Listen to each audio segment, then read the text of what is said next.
Railway group D भर्ती 32,438 post भर्ती court में जा चुकी है। 10th वर्सेस आईटीआई की लड़ाई फिर से शुरू हो चुकी है। फॉर्म की अगर बात करें तो लगभग 1.5 करोड़ के करीब इसमें फॉर्म भरे गए हैं। इसमें सारा बच्चा आईटीआई का नहीं है, यानी बहुत ज्यादा बच्चा आईटीआई का नहीं है, ज्यादातर बच्चा इसमें 10th पास है। अब जो ये भर्ती कोर्ट में चली गई है, इसका क्या फैसला है, कैसे कैसे आपका जो कोर्ट केस है वो डेट वाइज चल रहा है और जो फाइनल सुनवाई है वो आपकी 28 मार्च को होनी है। उसमें क्या निर्णय यहाँ पर कोर्ट की राष्ट्रीय महासचिव अखिल भारतीय तकनीकी संगठन यानी एआईटीयू।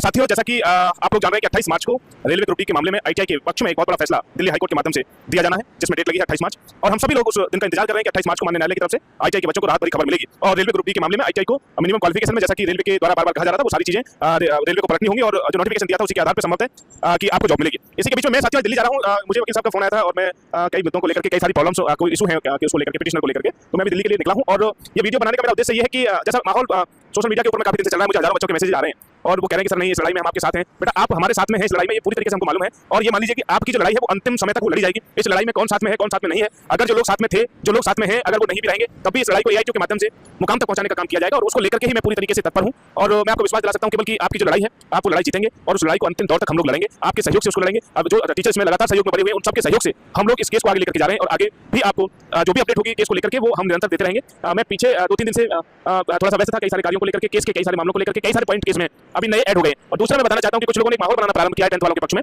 वीडियो बना करके मैं अभी देख रहा था कि कुछ लोग कहने कि हम भी कोर्ट जाएंगे। तो बच्चे, आपको बिल्कुल भी चिंता करने की जरूरत नहीं है। 10th वाले बच्चों का वकील ऑलरेडी, रेलवे का जो वकील है वो 10th वालों के पक्ष में ही लड़ाई लड़ रहा है। तो आपके ऊपर जरा सा भी फर्क नहीं पड़ने वाला है। जो 10th वाले बच्चों का जो समूह जो ये कह रहा है कि हम लोग कोर्ट में जाएंगे, उससे बिल्कुल भी आपको कोई फर्क नहीं पड़ने वाला है। ये मैं आपको गारंटी करता हूं, ये विश्वास दिलाता हूं, क्योंकि उनका केस तो ऑलरेडी रेलवे लड़ रहा है। रेलवे का जो वकील है वो 10वीं वालों के पक्ष की बात कर रहा है और हमारा जो वकील है वो आईटीआई के पक्ष में बात कर रहा है। तो बिल्कुल घबराने की जरूरत नहीं है, आप बने रहिएगा। मैं अभी दिल्ली के लिए निकल चुका हूं, अंदर में हूं और कुछ ही समय में दिल्ली पहुंच जाऊंगा। हो सकता है कुछ आप से जानकारी हुई तो मैं जरूर आपको पहुंचाने का काम करूंगा। Thank you. द्वारा लिया जाएगा।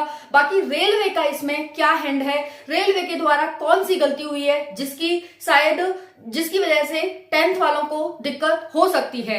क्या 10th वाले बाहर कर दिए जाएंगे, क्या आईटीआई बाहर कर दिए जाएंगे, आखिर जीत किसकी होगी, बहुत सारे सवाल मन में उमड़ रहे हैं। तो मैं नोटिस के साथ आपको सारी जानकारी बताने वाली हूं। बाकी इसमें एक यहाँ पर एक बहुत बड़े सदस्य हैं जिनका नाम है गौरव जयराम महतो। इनका क्या रोल है इसमें और कोर्ट का क्या रोल है, रेलवे का क्या रोल है, सारी जानकारी आपको पता चलेगी। चलिए देखते हैं। यहाँ पर रेलवे ग्रुप डी भर्ती कोर्ट में भर्ती जा चुकी है आप सभी की। एक एक करके पूरा सीक्वेंस से सारी चीजें समझते चलिएगा, आपको भी समझ आएगा कि हाँ ये चीज चल रही है।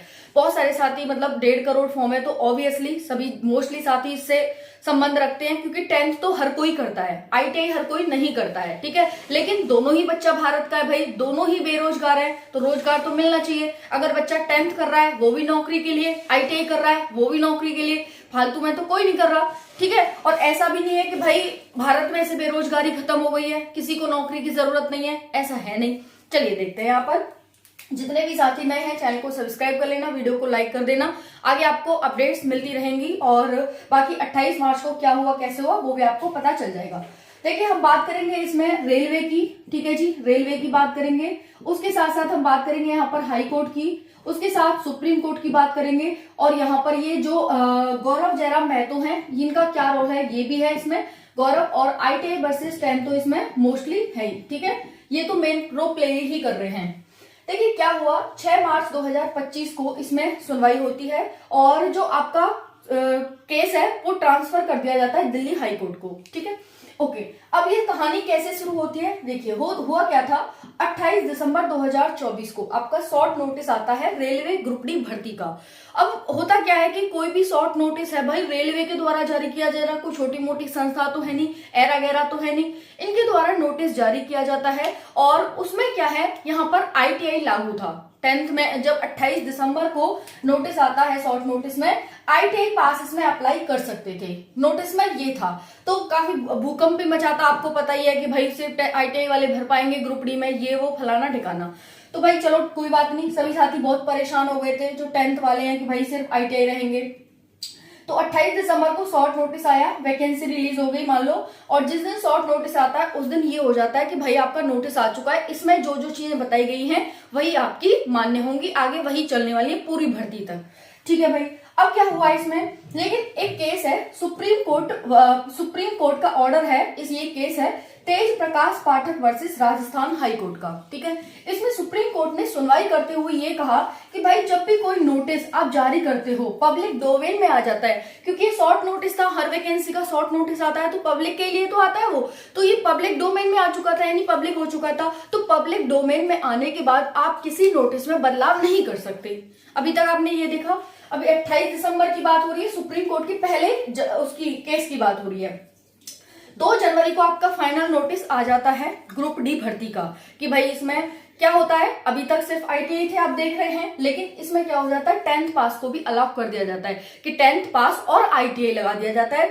तो भाई क्या होता है, इसमें सभी खुश हो जाते हैं, खुशी की लहर आ जाती है कि चलो भाई 10th वालों को भी मौका दे दिया गया। ये किसके द्वारा दिया गया, रेलवे के द्वारा, कि रेलवे ने कहा कि इसमें 10th भी और आईटीआई दोनों अप्लाई कर सकते हैं। अब क्या हुआ भैया, दोनों ने अप्लाई कर दिया। अब इसमें क्या था, ये केस को कोर्ट किया जा रहा है कि भाई ऐसा कैसे हो सकता है कि किसी भर्ती में आप पहले कुछ कहते हो बाद में कुछ कहते हो, ऐसा तो हो ही नहीं सकता। तो यहाँ पर रेलवे फंस चुका है कि रेलवे पहले आपने कहा था, कोर्ट ये कह रहा है कि देखिए रेलवे पहले आप कहा था कि आईटीआई वाले अप्लाई कर सकते हैं सिर्फ, फिर आपने कहा कि दोनों अप्लाई कर सकते हैं, ये कैसे हो गया। 2 जनवरी 2025 को आपने नोटिस में बदलाव क्यों किया, जबकि ऐसा तो हो नहीं सकता है। ये इसका पूरा वो दिया ब्यौरा कि ये सुप्रीम कोर्ट का ऑर्डर है, ऐसा हो नहीं सकता। तो अब यहाँ पर क्या है कि आपकी फाइनल सुनवाई की जो डेट है वो 28 मार्च है।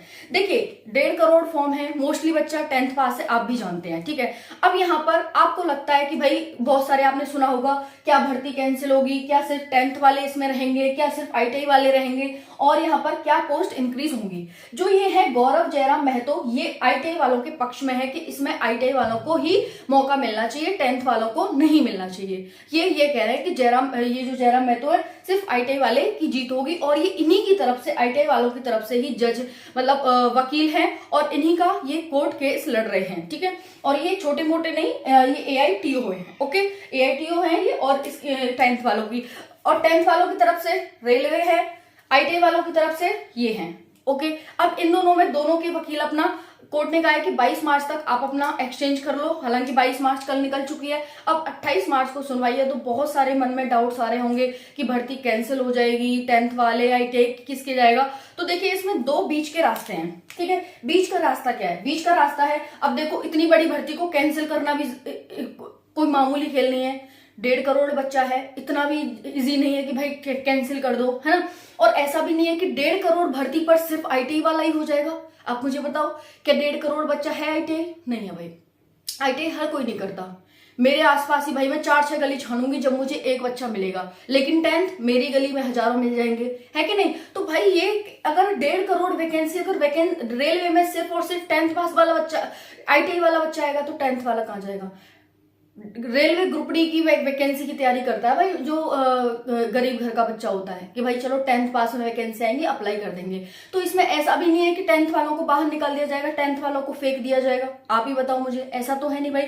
तो इसमें बीच का रास्ता यही है कि कुछ टेक्निकल पोस्ट के लिए आईटीआई वालों को सेव कर दिया जाए कि भाई आईटीआई वाले इन पर रहेंगे, बाकी को यहाँ पर 10th दे दी जाए, बाकी पोस्ट में 10th वालों को अप्लाई कर दिया जाए। ठीक है, अब दूसरा है साथियों, पोस्ट इंक्रीज कर दो। आप पोस्ट इंक्रीज कर दो, कम से कम इसमें 70-80 हजार पोस्ट कर दो। 32,000 पोस्ट है, 70-80 हजार पोस्ट कर दो कि हो सकता है 32,000 को चलो आईटीआई वालों के लिए रख दो, बाकी 50-60 हजार निकाल कर 10th वालों को कर दो। 1 लाख कर दो भाई, कमी कहाँ है, रेलवे में कमी थोड़े ना है पोस्ट की। तो 1 लाख कर दो, 32,000 यहाँ पर आईटीआई वालों के लिए रह जाएंगी, और ये वाली पोस्ट जो 70-80 आप बढ़ाएंगे, ये वाली इनको के लिए कर दो, 10th वालों के लिए। सही है कि नहीं है। तो यही रास्ता अपनाया जा रहा है। भर्ती कैंसिल होना एक बहुत बड़ी बात है, और इतना मामूली खेल नहीं है कि भर्ती आपकी कैंसिल हो जाएगी। बाकी इसमें पोस्ट इंक्रीमेंट का सही रूल है। अगर ये मान लो अगर पोस्ट इंक्रीमेंट नहीं करेंगे तो भाई इतनी पोस्ट तो कम है ना। दूसरी बात है, अगर ये 10th वालों को निकाल देंगे फिर रेलवे बेकार है, फिर रेलवे में है नहीं भाई इतनी पोस्ट। बच्चा इतना बेरोजगार है, वो रेलवे में ही जाता है, क्योंकि लाखों 50,000 ऐसे पोस्ट निकलती हैं। तो भाई अगर इसमें आईटीआई वाला रहेगा तो 10th वाला कहाँ जाएगा, वो तो वैसे ही मर जाएगा, है ना। तो बहुत बड़ा अगर भर्ती कैंसिल होती है या 10th वालों को बाहर कर दिया जाता है, तो फिर बहुत बड़ा ये महा आंदोलन बन जाएगा। ये भी चीज आप ध्यान रखिएगा। बाकी अभी भर्ती की तैयारी करते रहो। कोई भी कोर्ट केस के अगर चली गई है भर्ती तो इसको छोड़ेगा नहीं। कौन है, गलती किसकी है, कौन है गुनहगार, ये देखो रेलवे है। रेलवे को पहले यहाँ पर नोटिस में चेंज करना था शॉर्ट नोटिस आया था कि इसमें 10th वाले होने चाहिए। अगर आपने ITI किया था, क्योंकि भाई कोर्ट केस है, जज कोर्ट का तो काम ही है कि भाई सही को सही और गलत को गलत कहना, है कि नहीं। तो यहाँ पर भाई इनकी गलती पकड़ी जा रही है रेलवे की, लेकिन रेलवे को दोबारा या तो इसमें चेंज करना था। अगर साथियों चेंज किया रेलवे ने, अगर इसमें 10th वाले अप्लाई करें तो फिर से आपकी भर्ती आएगी।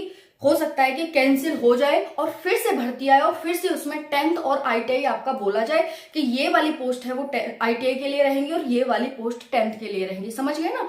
तो कैंसिल बहुत ही कम चांसेस हैं अगर कैंसिल हुई, क्योंकि भाई कैंसिल होकर ही बदलाव होगा। फिर 10th वाले अगर इसमें लागू होंगे आएंगे तो फिर आपकी भर्ती कैंसिल होने के बाद ही इसमें ITI और 10th फिर दोनों के लिए यहाँ पर आएंगी सीट और दोनों के बारे में कहा जाएगा। जैसा कि इसमें आपने देखा ITI वाले में कहा गया है। इनको यही तो दिक्कत है कि 28 को तो आपने कह दिया कि भाई इसमें ITI है, फिर आप 2 तारीख को फुल नोटिस लाए तो आपने कह दिया कि दोनों हैं। तो अगर दोनों आएंगे तो फिर से नोटिस जारी होगा और फिर उसमें सारी कहानी आपको बताई जाएगी। बाकी 28 मार्च तक आपको वेट करना होगा, जब तक तैयारी करते रहें, क्योंकि 10th वालों को तो भाई कोई निकाल ही नहीं सकता इसमें से, ये बात तो गारंटी है। 10th वाले तो निकल ही नहीं सकते, किसी भी कीमत पर नहीं निकल सकते। बाकी आप जुड़े रहें, टेलीग्राम चैनल पर नोटिस डाल दिया, जो ये नोटिस आया है वहां जाकर देख लें। Thank you. अपने कमेंट में विचार जरूर प्रकट करिएगा, क्या क्या है आपका विचार क्या है इसमें। बाकी मेरा तो यही है कि इंक्रीज कर दो भाई, या फिर अब दोबारा से नोटिस भी जारी कर सकते हो। दोबारा से नोटिस जारी करो, जो बच्चों ने फीस भरी है उसको माफ करो और या फिर उनका रिटर्न करो, बच्चे दोबारा से फॉर्म भरेंगे और इसमें 10th और ITI दोनों ही लागू करो। ठीक है जी, थैंक यू।